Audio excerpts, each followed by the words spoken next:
Hello and welcome to this presentation on lecture planning and visual communication. My name is Andreas Josefson. I work as an educational media consultant at CED, Center for Educational Development, here at Lund University. So once again, very welcome. I want to start this talk with some questions. Why are we using lectures? Why are we using PowerPoint? When we are asked to teach something, we very often, quite naturally or spontaneously, think about the lecturing situation. There's nothing inherently wrong with a lecture. It's just that we shouldn't do things out of habit. We should do things because we have actively chosen to do that thing. We have actively chosen that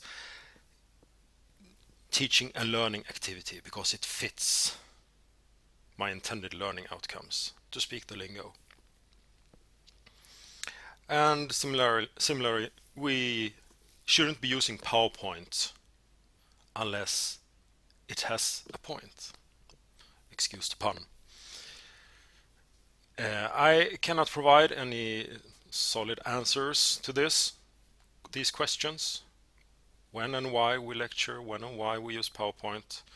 But I still think you should reflect upon them, because that's how we're supposed to go about things as academics. Reflected. So what kind of purpose can we have with a lecture? What do we want to do? Very often the lecture relates to the course literature, to the mandatory reading. And often it's about summarizing it, or repeat it, organize it. If the material is spread out over several sources, then the students might need help to put all the information into one framework. It could also be explanation as a purpose. We might need to explain and develop the subject matter further because it's inherently difficult, or because the literature is dense. Or we want to provide illustrative examples to put the theory, the models, even the practice into context. A context that is graspable and understandable by the students. And finally, we might want to present additional material, things that are not given in the course literature. And of course, when we lecture, we will do all these things, and all of them have their points. But one should always try to look at the different parts of one's material, of one's lecture, and try to get a hold on what it is about. What am I trying to achieve with this part of my lecture, at this moment in my lecture, so that I can make an active choice how to present it and how to organize it. So what's the purpose of a slideshow then? I have here listed 4 purposes or uses. The 3 first I find not as good or recommendable, and the last one is, I think, the proper one. So this is kind of a leading question. Let's talk about the so-called bad uses. The compendium. When we use the PowerPoint as a compendium, as a text and image version of our lecture, we will put way too much information into the slideshow. But we might want to do this. We might want the students to be able to catch up. They might not be able to attend to your lecture. They might not be able to get some literature, and you want to summarize it. You want to help them do that, or you believe that this is a proper way of making a PowerPoint. It should be almost verbatim copy of your lecture. And there's nothing wrong with compendiums per se, but they are best read from a single computer screen 30 centimeters by one individual, 30 centimeters away by one individual, or on printed paper. In those situations we can process much more complex structures and information. But when we see something projected on a screen from 10-15 meters away, it has to be much simpler. So don't try to cover everything in the PowerPoint. The lecturer's notes then, well, we all need some kind of safety line, some kind of thread to keep to, so we don't go off on a tangent. And we use keywords, we use manuscripts, and if we end up using the PowerPoint as our manuscript, we might end up focusing on the wrong thing. I have been, I don't know if you have, but probably, to lectures where the lecturer stands with his or her back to the audience, reading from a PowerPoint slide text that is way too small for the audience to see. And the lecturer does this a lot, reads long paragraphs of text, and is not really in contact with the audience. And that's really a waste, because the contact with the audience is one of the big strengths with the lecture. You can react to how the audience reacts and change pace. You can change, you can elaborate further if something seems not to come across well, or be understood. So keep your lecturer's notes, keep your manuscript to yourself, and keep the PowerPoint something else. A lot of people say that the reason they use PowerPoint or a slideshow is to keep things interesting, and there's nothing wrong with that inherently. But if we just do it for effect, if we just do it to get people's attention, then we will make people bored actually after a time, because if there is just attention and no relevance, if there is nothing to the images, if it's just fireworks or kittens or sunsets, then it has no meaning. And if we encounter things that screams for attention over and over again, and we over and over again realize that these things are pointless, then we get very frustrated. So finally, the fourth use, to have the PowerPoint as a visual aid. That is what I think is the preferable use of the slideshow, of the PowerPoint. Something to support your lecture. It's not the lecture. It's a tool. It's an aid.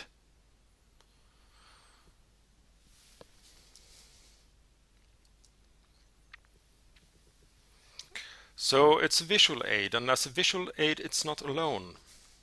We have several others, and we should consider those. We have our body language and our gestures. We have props, physical objects that we can bring to the lecturing situations, that we can demonstrate or show. We might have posters, whiteboards, etc. There are several different visual aids we can be using, and they might be differently suitable for different subject matters. So maybe you can't illustrate everything in a good way with your PowerPoint, with your slideshow.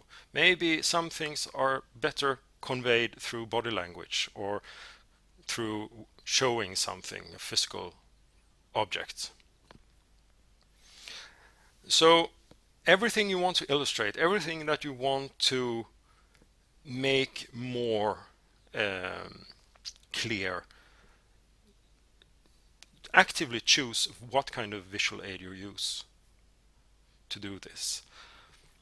By changing back and forth between these different visual aids, you will also make things more interesting.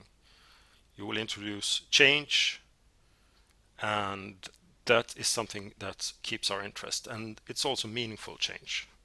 It's relevant change, not just change for change's sake.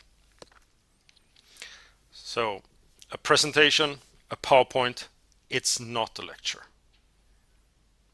It's not a presentation. It's something else. And if you inherit a lecture from someone, which is often the case, and they say, "Oh, here's my PowerPoint. You can use that. It's pretty good. You can just show it and talk a little bit to the students." That's basically a very bad idea, because then you're inheriting someone else's structure, someone else's planning, and you have to spend energy and resources trying to figure that out, and then to convey that to the students, to the auditorium. And they will be occupied trying to understand how you understand what is said in the PowerPoint. And this is too complex. We can do it probably, but it will take a lot of effort. And that effort, those resources, we should be spending on the subject matter. We should be spending on understanding the things that we're really talking about, not how we talk about it.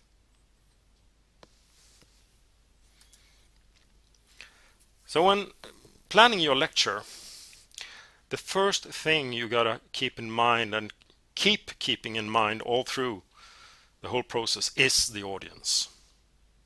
What is your target group? Who is your audience? What kind of present state is it in? Is it Monday morning or is it Wednesday afternoon? What level of knowledge, specifically in this field and generally, does the audience have? What expectations? And what frames of reference do they have? You don't have to share this. You only have to try to understand them. So when you choose a structure of your lecture and you choose your illustrations, you choose ones that connects to the audience, that are intuitively understandable. Otherwise, people will spend a lot of time trying to decode your message.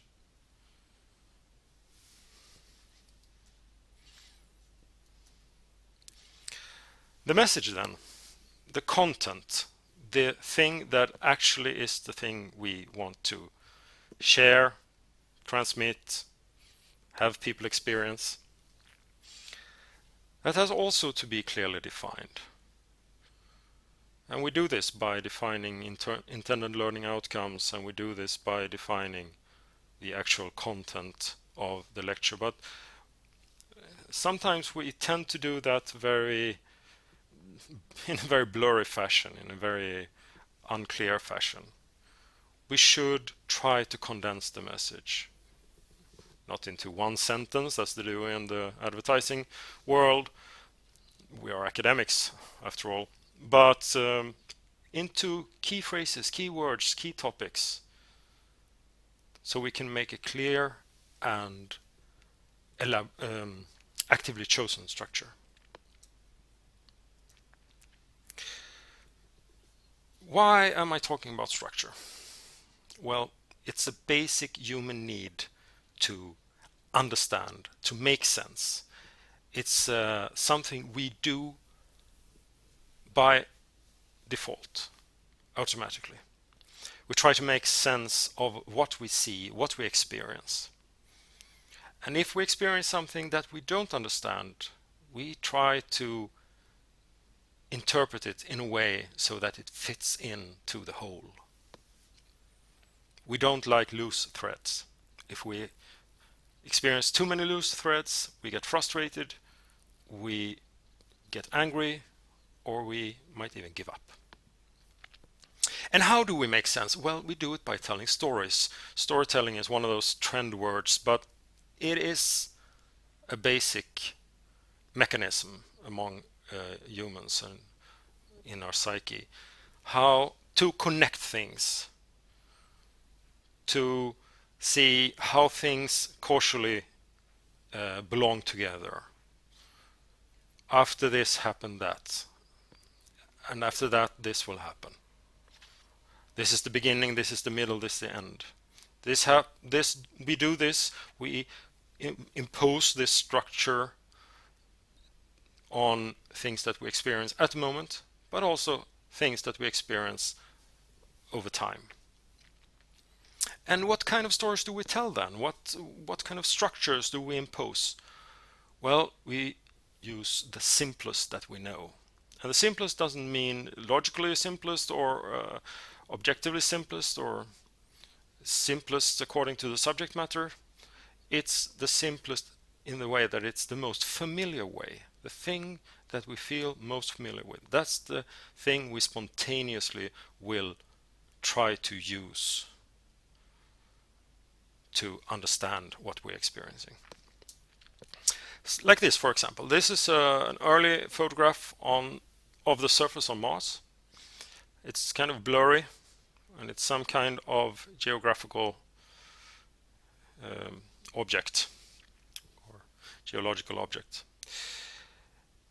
And what do we see when we look for meaning in this picture? We see a face. Why do we see a face? Well, because ever since we left our mother's womb, faces has been the most interesting and the top prioritized thing we look for. We're primed to look for faces. So the spontaneous and easiest interpretation here is that this is a face.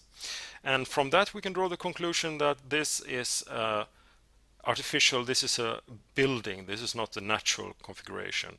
And from that there must have been a culture on Mars, must be a civilization, or might even exist one. Life on Mars. Well, as we later sent out probes that are more sophisticated and use more sophisticated imaging techniques, we get this image instead of the same mountain. And now we cannot apply the face pattern. We cannot use the familiar model, the face, to understand this image. Now it is just a mountain. There is no story to it, unless you're a geologist, then it could be quite interesting. But otherwise it's, it's a piece of rock and sand. When we try to put these stories together, we interpret the things that are next to each other, or the things that are happening after each other. So either spatially or temporally, we try to arrange things into understandable chains. And here, for example, we have a comic strip. First square we see a man falling. First frame we see a man falling through the sky, and second frame we see a man waking up. And naturally we draw the conclusion that this is about the falling dream. This is about someone dreaming about falling, something we all know about, something we shared in our culture. It's a common story. We might not have experienced it ourselves, but it is a familiar story. So we draw this conclusion. This is what it's about. But then we are introduced to new information, to this third frame. And here we see that the whole idea of it, that it's about one man dreaming and then waking up, is wrong. We have to reinterpret everything we know until this point has to be put into a new light and reinterpreted and put together again. And in the comics, in the funnies, that is all great and fun. Also when we read fiction, when we read mystery novels or thrillers or crime novels, we are looking for just that. We want to be surprised. We want to be misled and then we want the truth to be revealed. We want harmony in the end, of course, but the road there might be very uh, twisted. But this is not the case when we're trying to learn something, when trying to acquire new knowledge or learn a new skill. Then we don't want to pay a lot of attention and spend resources on understanding the structure or the way it is conveyed. We want to spend the resources on the content. So even though it can be tempting for me as a lecturer to devise my lecture in such a way that I mislead my audience, or I present a scenario to my audience and they think they understand it, and then haha, I surprise them with this new information and they have to rethink it all. They might, you know, sit straight up in the chairs and listen extra and pay attention to, but they will be hard at work trying to make sense of what's happening, and in the end that's not very beneficial. And also, what story, what structure do we choose? We choose the simplest one, the most familiar one. When we look at this image, it's hard for us to accept that there is no, I mean, doesn't have to mean anything. There's no inherent meaning in it. So we want to find something. We want to find some meaning here, and we recognize that some of the spots are arranged in such a way that they makes us think of a dog. And probably most of us see the dog, because that is a pattern we recognize, a pattern we're familiar with. There might be other patterns in this image depicting things we are not familiar with. Probably not, but there might be. And as we're not familiar with the pattern, we don't recognize it. And if we want to try to understand what's depicted in the image apart from the dog, then we have to really start guessing and start puzzling the pieces together. So as a lecturer, I'm not there to entertain, I'm not there to surprise, I'm there to organize, to guide, to illustrate, to help the student absorb, process, and remember the subject that we're talking about. I organize my material, the lecture, by dividing it into manageable clumps or chunks of data. And then I order them in a certain way. I put a structure to it. And I choose illustrations that illuminates the different chunks of information. It could be verbal illustrations, parables, examples. It could be physical illustrations, as I said earlier, physical artifacts. Or it could be images. And then I guide my audience as during the lecture through this material. I pace it and I connect the dots. I help them tell the story. I help them understand the structure. And I go at a slower pace when we together identify different difficult spots. And this kind of interaction, the pacing, that is a really important quality of the live lecture that is hard to replace. So here is an organization illustration of a satirical view of the common Americans' thoughts on how Europe works and what it is. Funny. Okay, when we're organizing the material then, how we do go about doing that?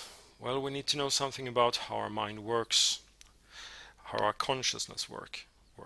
We can juggle 7 plus minus 2 things, chunks of information uh, simultaneously. We can do more, but it requires considerable effort as we need to activate our long-term memory. If we keep within this 7 plus minus 2 units, then we can keep it all active and we don't have to engage our long-term memory. So it's more easy to access, and we can both understand the structure, use the structure, and identify the things within the structure. And then we arrange these chunks. And there are different kinds of structure. The most common structure for lectures is the linear structure. First I tell about A, and then about B, which follows on A, and then about C that follows on B, which follows on A, and so on and so forth. It is a logical chain of causality, not casualty.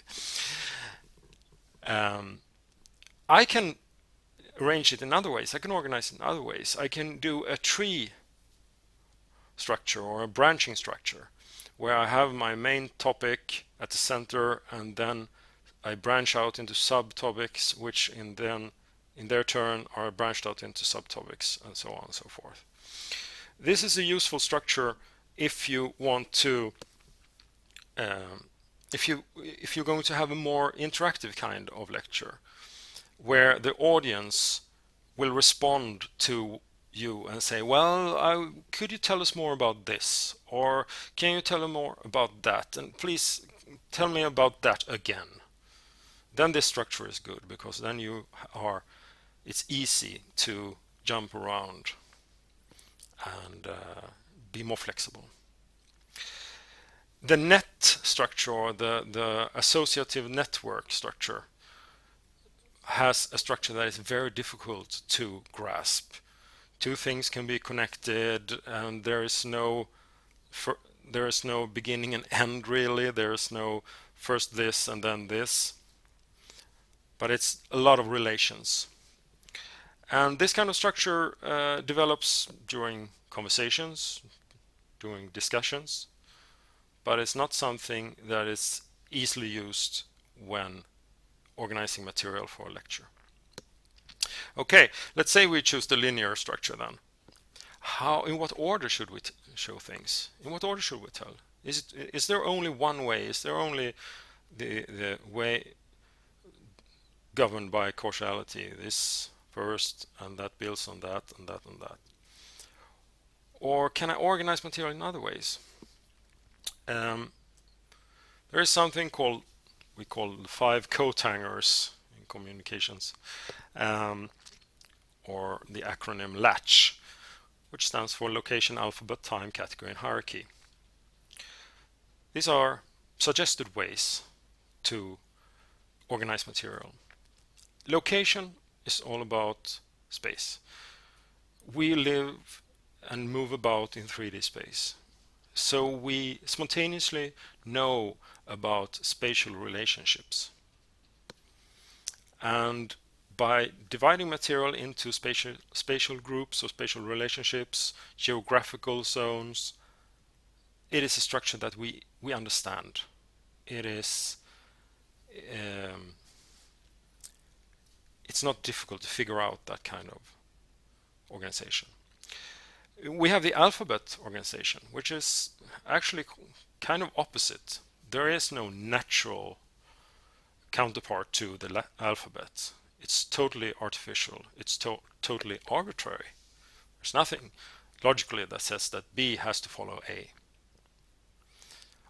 But we have decided, as a culture, we have this contract that says that the alphabet is so and so many letters, and the letters come in this order: A, B, C, D, E, F, G. And we learn that order from very early age.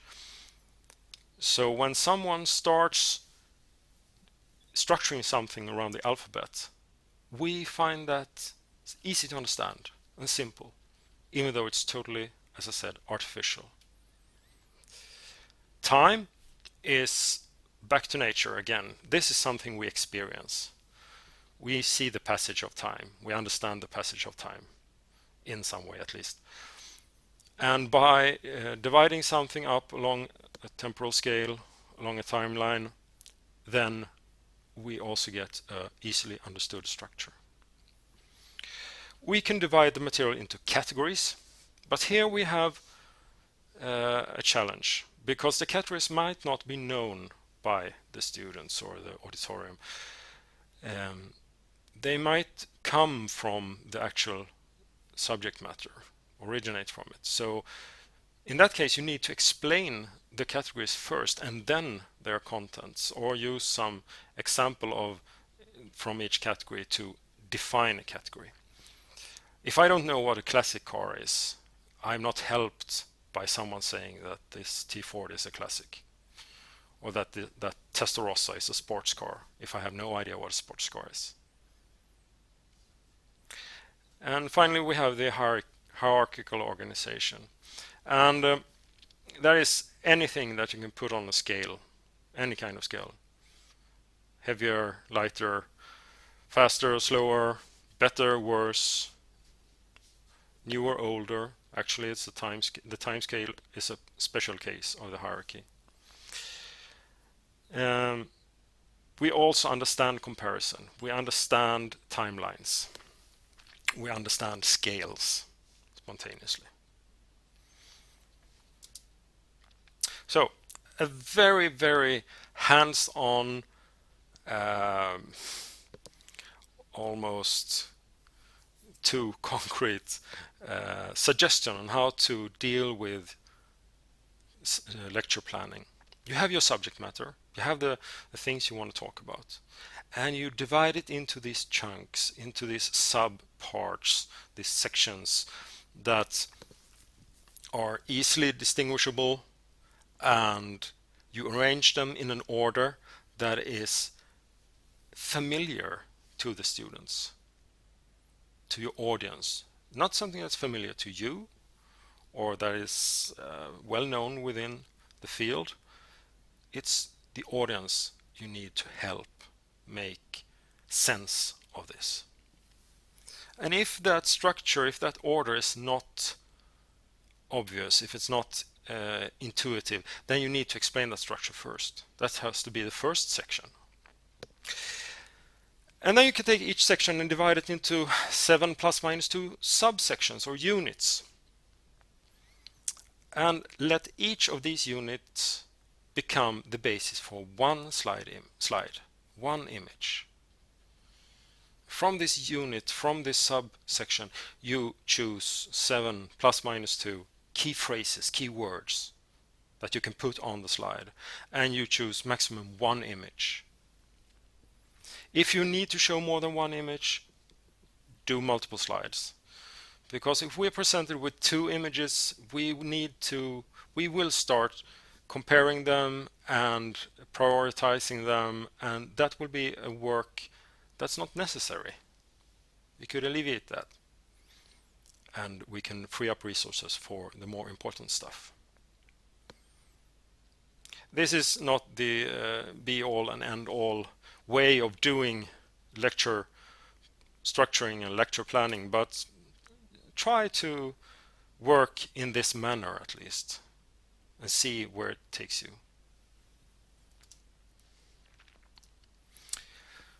So images then. Let's talk a little bit about images. Images are very strong. They draws our attention.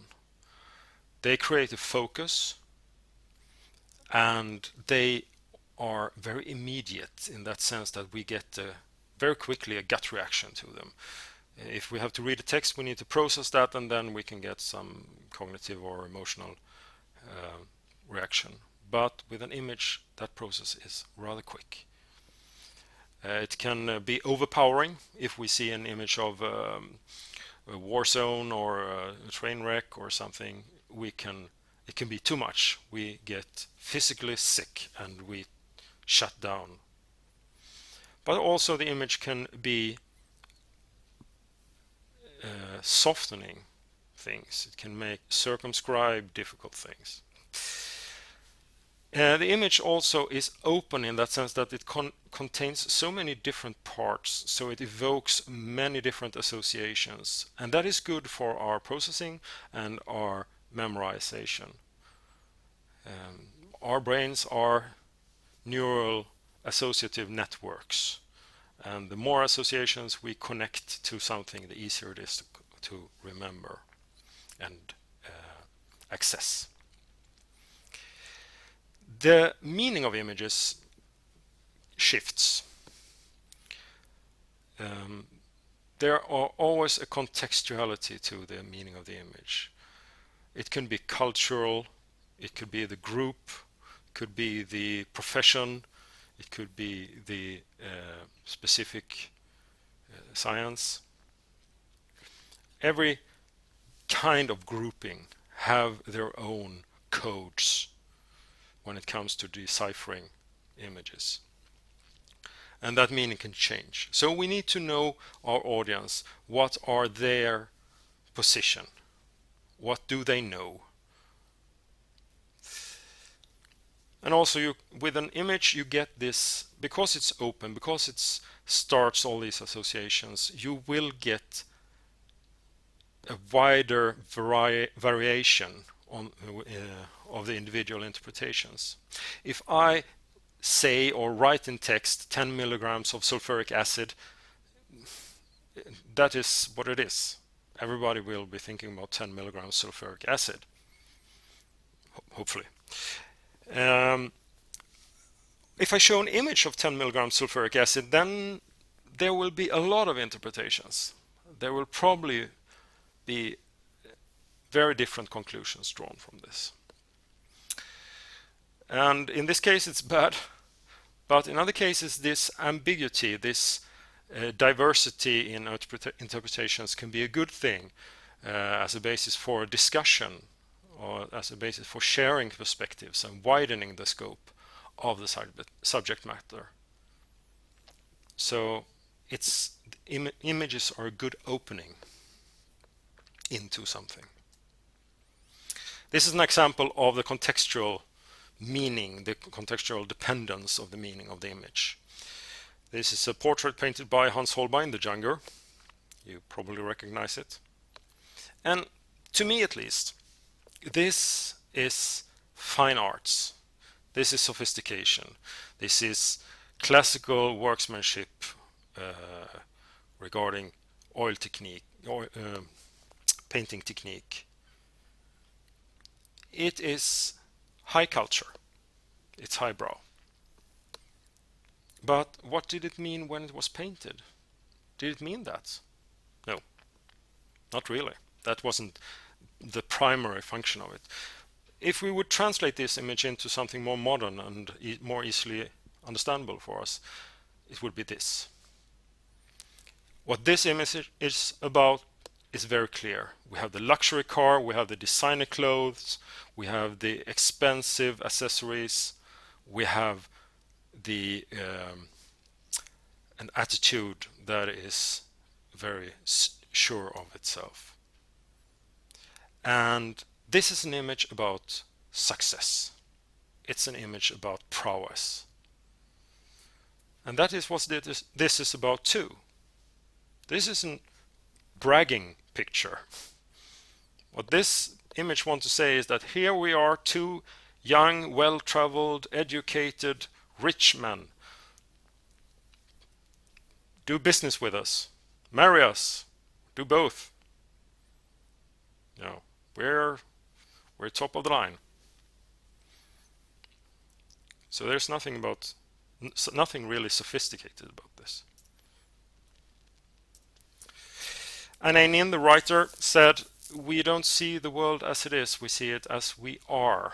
We project our inner world onto the outer world. We take our expectations, our pre-understanding of a situation, and imposes that onto the actual perception. Like in this case, we have the policeman who's been working too much and suddenly everybody is a crook. And he needs probably a change of pace. So we tend to put ourselves into things. When talking about visual communication, we talk about the image superiority effect. That is, if we're presented with an image, with a text, and some verbal communication, we will process the image first, then the text, then the verbal communication. And it doesn't mean that we prefer either or. Some of us are more audio oriented, some are more visually oriented, some are more textually oriented. But in our perception, how our perception prioritizes in the beginning, that is pretty much image first, then text, then audio. And we have an example here from the web community Pinterest. And what's superimposed here are green lines and red circles, which is eye movement tracking.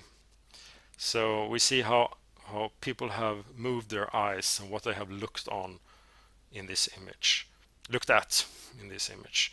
The bigger the red circle, the more attention this particular part of the page has been given. And as we can see, images rule. Images takes precedence, and people is the most interesting thing. And the most interesting part of people are their faces.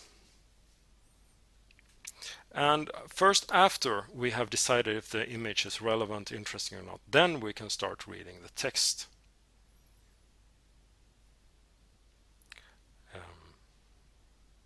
So the image that is the most appetizing and the most interesting will be the one that draws our attention, and the things related to that image, things that are close to it, will get more attention too.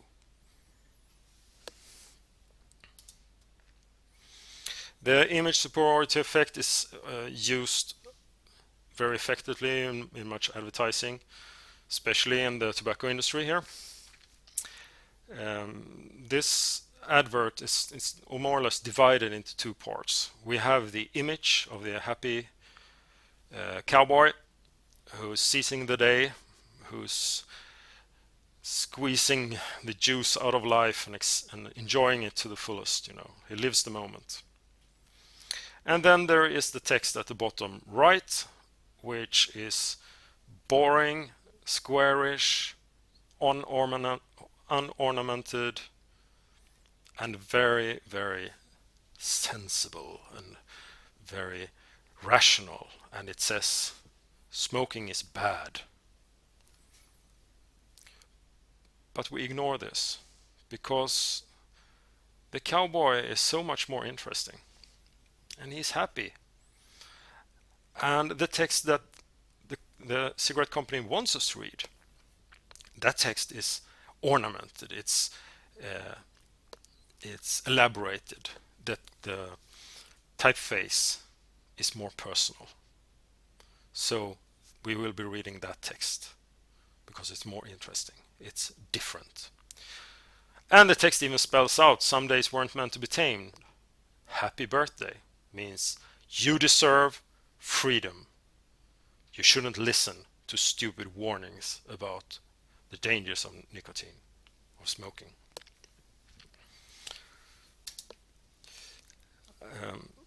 As I also said, the image can help introducing a difficult topic, something that needs to be eased in. And this image is a ad put in by the Democrats during the Obama-McCain campaign period. And what they've done here is photoshopping Obama into a Caucasian and McCain into an African American. And then they write, let the issues be the issue. What they're trying to say here, or what they're saying quite effectively, is they find it unfair that Obama gets positive attention just because he's an African American. That we shouldn't look at the surface, we should look at what his actual political agenda is and compare it to McCain's. And I think it works. It made me pause and think about it. And yeah, I think it's quite effective. On the other hand, if the Republicans would have put in a text in the newspaper that said, "We find it unfair that Obama is more popular because he's black," that wouldn't have worked. It would have been an outrage. It's insulting.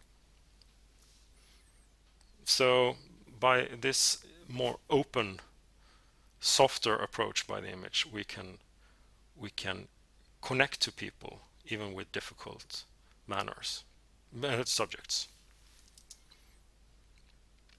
Okay, so we know that images are top of the priority list, on the top of the priority list when it comes to our perception. But what in the image will grab our attention? What part of our visual stimuli will be prioritized? Well, then we have Hedwig von Restorff, a scientist who was written into history because she put something into words that is very important, the von Restorff effect. And what that says is the things that are different are the ones we pay attention to. The things that differ. Wow, that is really deep.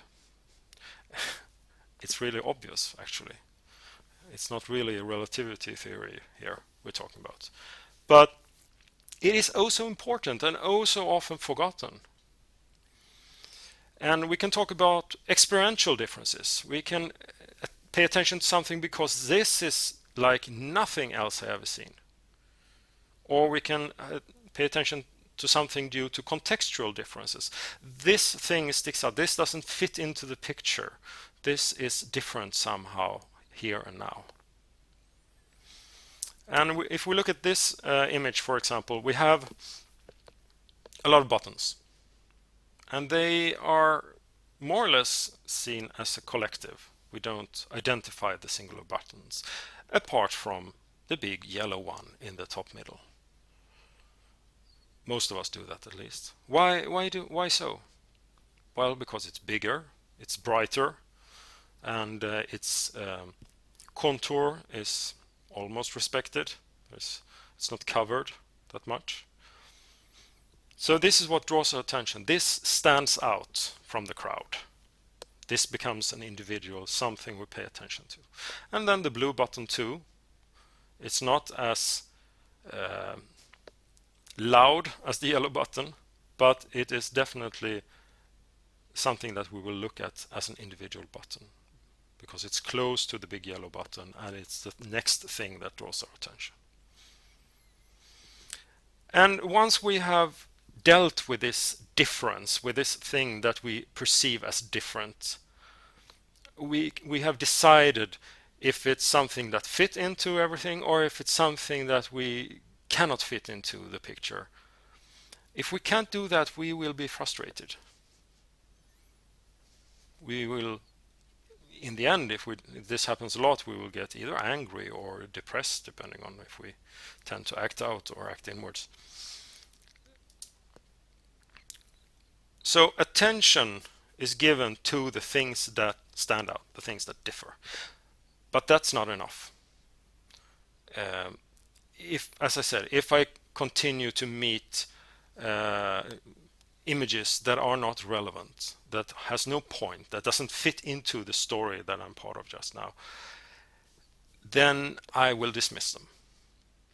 And as a lecturer, we don't want just the audience's attention or the students' attention. We want their interest. We want to keep them interested in the subject matter. We want to have them put effort into process the material and memorize it. So it's not good enough to just put in pictures of kittens, fireworks, and sunsets, or painted hands that look like zebras. Okay, they catch our attention, but there's no relevance to it. So we dismiss it, and it becomes just a distraction. We also tend to put a visual hierarchy on things. That means when we look at something, we decide which one is the most important. That is, which one do we pay attention to? And then we think, how is this thing related to the other things in our perception, in the things that we perceive? And there comes another really simple principle, but also the basis of a lot of layout, typography, graphic design. And that is the psychological Gestalt principle of proximity, which simply means the closer two things are, the more they are related. Also rocket science, not really. But think about it. If you see two people walking through the park 10 meters apart, you don't pay more attention to that. You don't draw any conclusions. But if they walk next to each other, they're probably friends. And if they're holding hands, they're involved in some way emotionally. Very good friends, or relatives, or lovers. And if they're hugging each other tightly as they walk through the park, then they probably have a rather intense emotional engagement to each other. And just like this image here with the pelicans. Had the three pelicans been equidistant from each other, it would have been three pelicans and not very interesting. Now one pelican is closer to one other and farther away, and one pelican is more isolated. And here we start making sense. We start putting a story to it. It's a story about isolation, about community, about social peer pressure, maybe. We can devise a lot of stories here. But there is a reason for a story, because two are closer, they are more related than the one that is further away. The same thing with layout and text, as I said. If we look at this, then we can see the heading. The first word of the heading is centered. It has a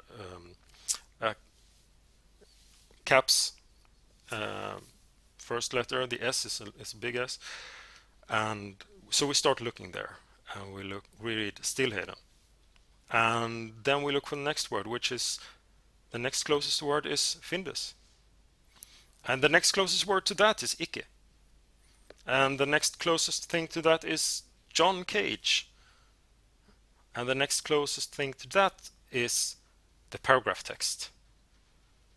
And what is different in the paragraph text is the big L that tells us start reading here.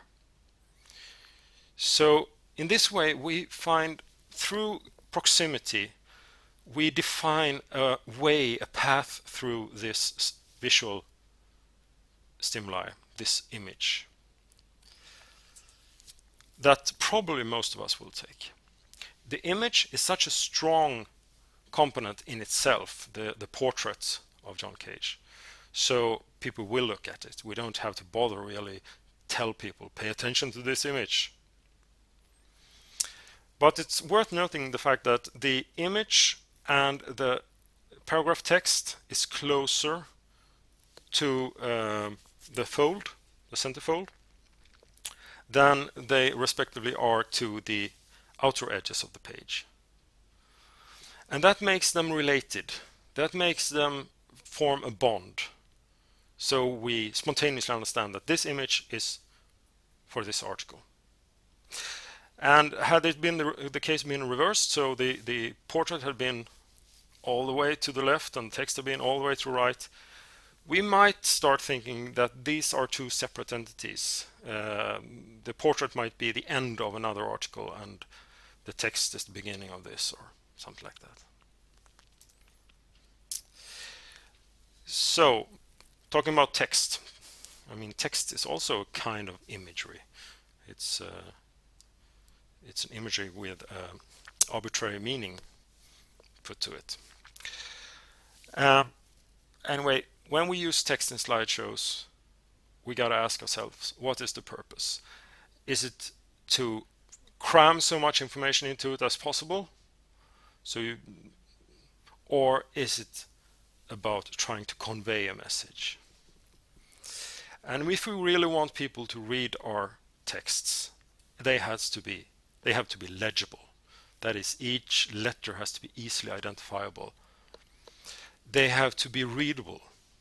Each word needs to be easily identifiable because we read word images. We don't read letter by letter, we read word images. And to identify word images, we need to be able to see the inner spaces in the letters and the spaces between the letters, because that's just as important as the contour of the word to identify a word. So that means we need a good, big enough font size. And then the text needs to be organized because we need to know in which order should we approach this. And there we use maybe an image to tell this is the starting point, and then we use proximity to guide people through the slide.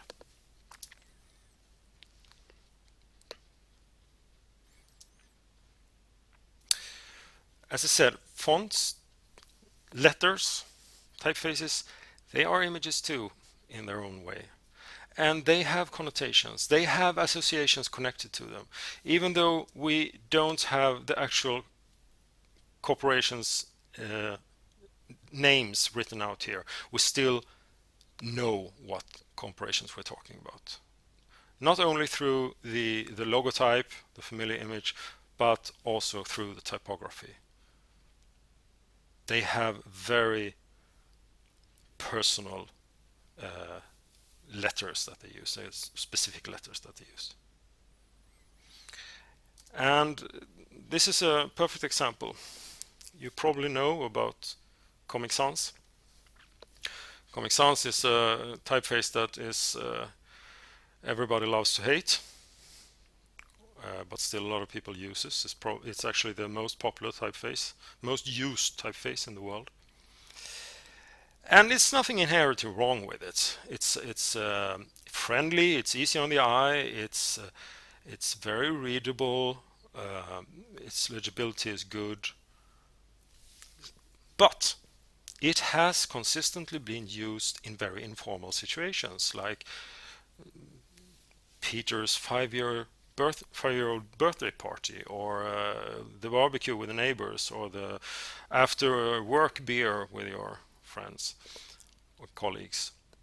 So when we see these words written with this typeface, it tells us that this is something informal. This is not imbued with a lot of authority, which bleeds over to you as a lecturer. If you present your whole lecture with slides that are set in this typeface, it will feel less trustworthy. It will feel more like you're there talking, not really presenting something that needs to be considered. So how do I format text? What's the recommendations then for the PowerPoint? Well, the font has to be easily identified, has to be readable. So use Arial, Helvetica, Frutiger, fonts that are simple, fonts that are not extremely ornamented or complicated in their letters. The serif fonts, Times New Roman, Garamond, Georgia, etc., they already there start being a little too convoluted. They work very well in print. The problem is, and they also work rather well on computers when you sit in front of them and read.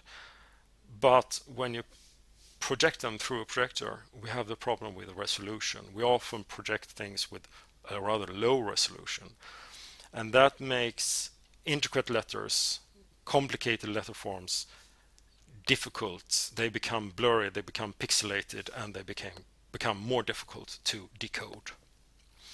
And the size of the letters need to be at least 30 points.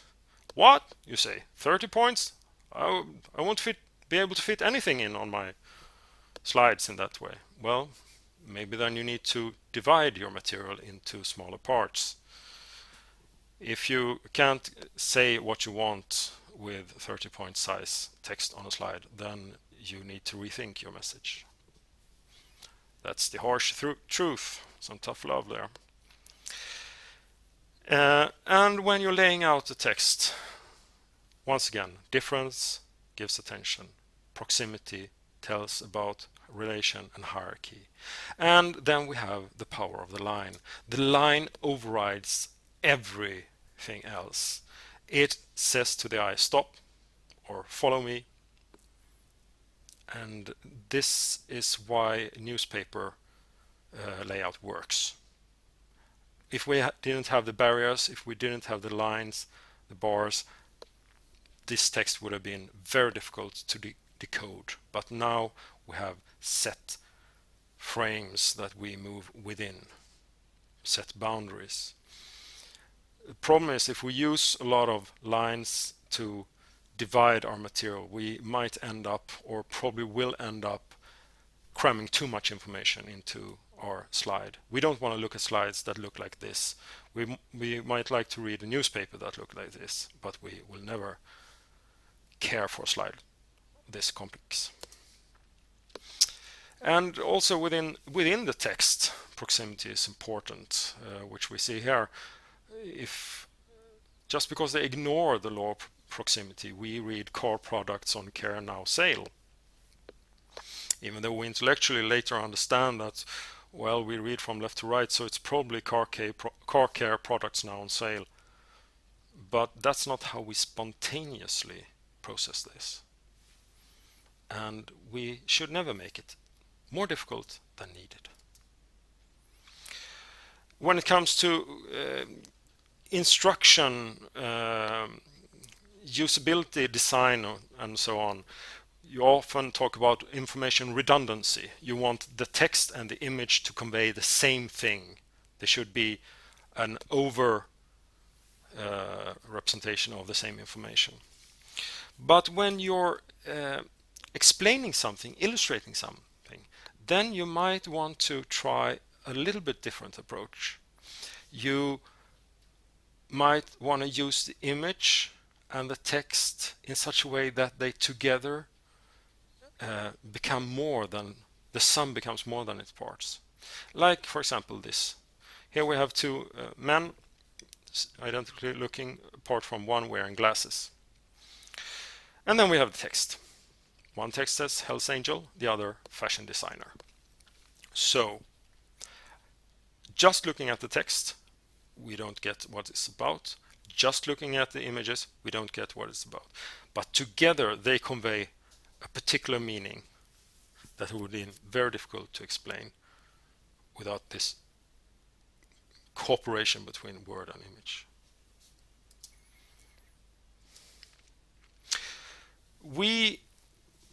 In the world we are moving about, the diagram is very popular, to say the least.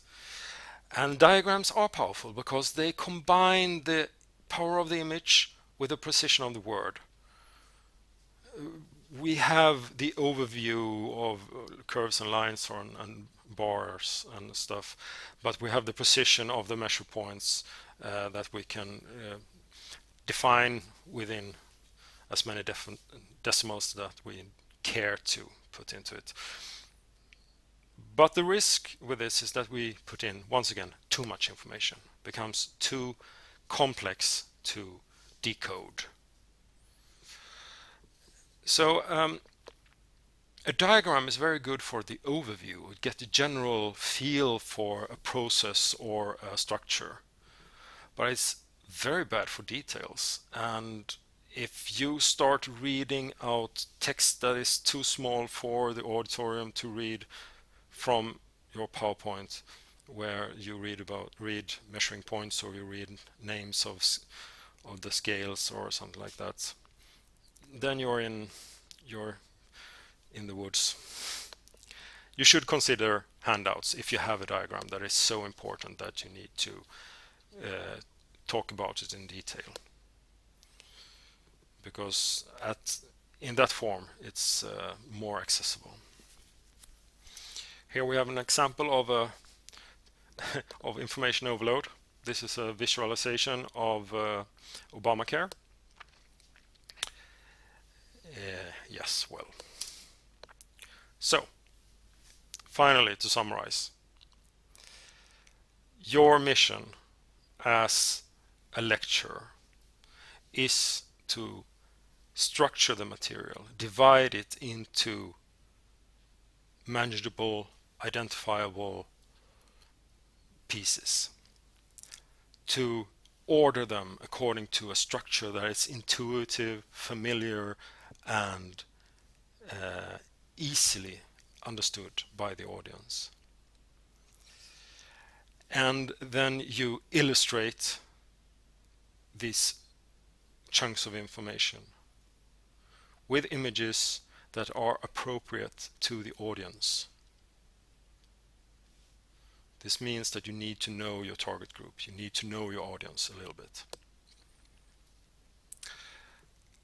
And when you do the lecture, you act as a guide.